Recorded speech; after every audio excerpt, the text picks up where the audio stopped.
Oke, di sini saya ingin menjelaskan tentang ilusi of market inefficiency atau ilusi dari pendapat yang menyatakan bahwa pasar itu tidak efisien. Nah, sebelumnya di sini pasar yang dimaksud adalah pasar saham ya.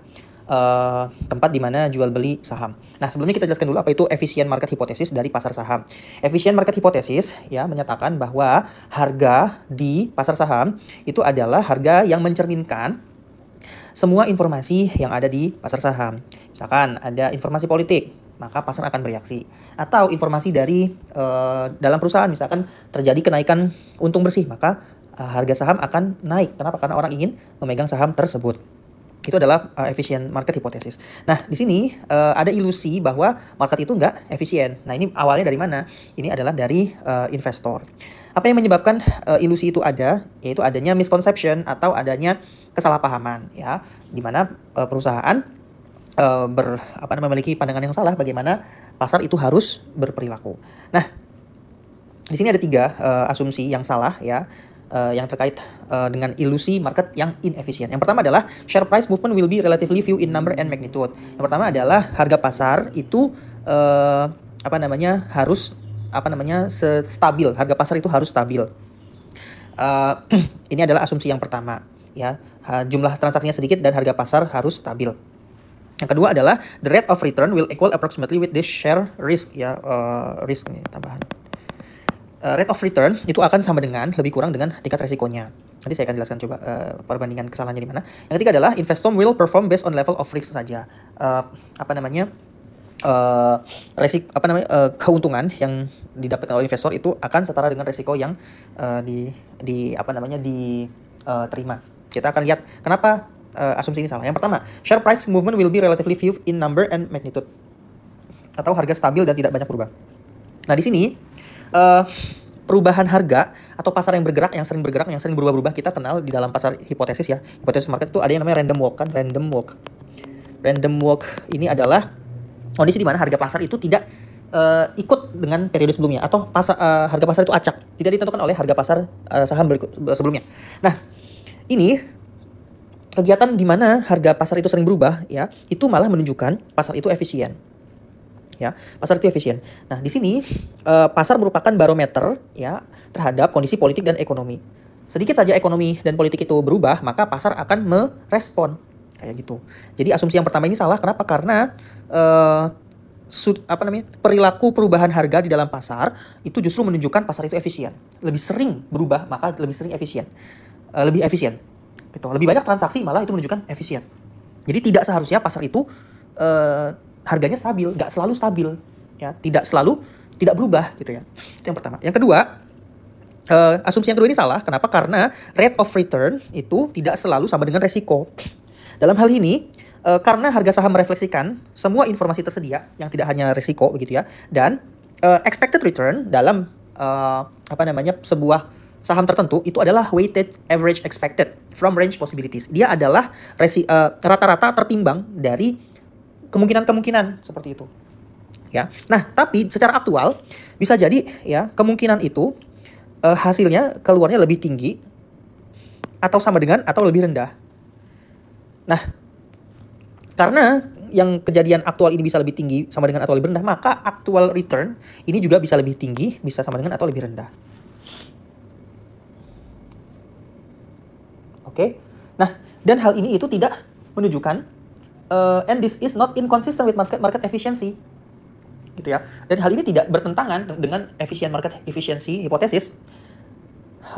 It is even conceivable that hal ini bahkan menunjukkan tidak ada ya satu saham pun di pasar yang mendapatkan will earn its expected rate. Tidak ada satu saham yang mendapatkan return sama dengan expected return-nya. Yang terjadi adalah expected return itu akan selalu berbeda dengan actual return.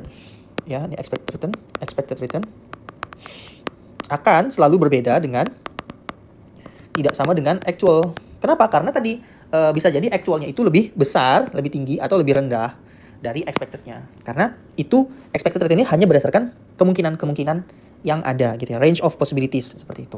Jadi tidak selalu kembali lagi ke sini, asumsi yang kedua yang salah, tidak selalu rate of return akan sama dengan expected return-nya tidak sama dengan risknya seperti itu.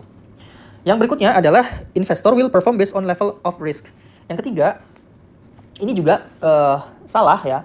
Even if no investor, meskipun tidak ada investor yang bisa secara konsisten mengalahkan pasar, ya, tapi ada sekelompok besar investor yang dalam jangka pendek perform better, ya, memiliki kinerja yang lebih baik atau lebih buruk dari pasar secara rata-rata.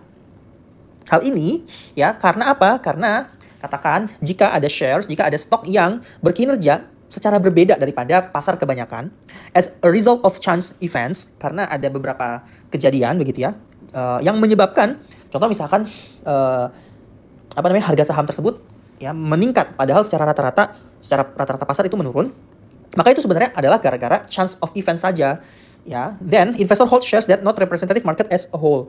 Berarti saat itu si investor itu sedang memegang saham yang berbeda, gitu ya, bukan karena kecerdikan ya atau skill daripada investor. Ya pada saat itu memang karena investor lagi megang saham yang berbeda aja daripada saham kebanyakan, ya, performa saham kebanyakan.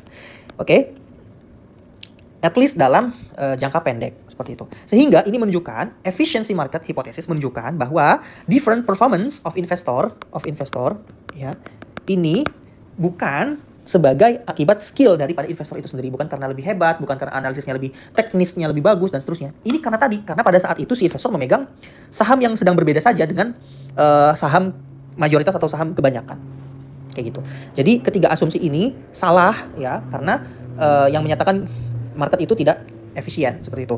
Alih-alih bahkan justru yang nomor 1 dan nomor 2 serta nomor 3 menunjukkan bahwa market itu adalah efisien. Yang pertama efisien dari segi banyaknya transaksi, seringnya berubah dalam transaksi, seringnya berubah harga dari sebuah saham disertai dengan banyaknya transaksi, itu menunjukkan pasar efisien, aktif ya, karena pasar merupakan barometer dari politik dan ekonomi. Yang kedua, salah karena expected return itu sebenarnya adalah weightage, average expected from range possibilities, dari kemungkinan-kemungkinan yang ada begitu ya. Dan bisa jadi yang aktualnya itu lebih tinggi atau sama dengan atau lebih rendah, sehingga return aktualnya bisa lebih tinggi sama dengan atau lebih rendah. Ya, sehingga in the end of the day tidak ada saham yang akan mendapatkan expected return. Yang ada hanyalah actual return yang lebih tinggi atau lebih rendah daripada expected return tersebut. Yang berikutnya dan ini tidak menunjukkan bahwa pasar itu inconsistent, that this is inconsistent with market efficiency. Ini bukannya nggak konsisten, ini justru malah konsisten gitu ya. Ya, yang artinya expected return return yang sama dengan expected return, yang tidak sama dengan expected return ya, itu merupakan sesuatu yang efisien. Yang terakhir adalah jika ada investor yang mendapatkan lebih besar atau lebih buruk daripada market return kebanyakan atau average market return, itu bukan karena skillnya si investor saja, bukan karena skill investor lebih hebat atau seperti apa. Itu hanya karena pada saat itu si investor memegang ya saham yang berbeda dari kebanyakan ya, karena adanya chance events tadi, as a result of chance events. Gitu. Terima kasih.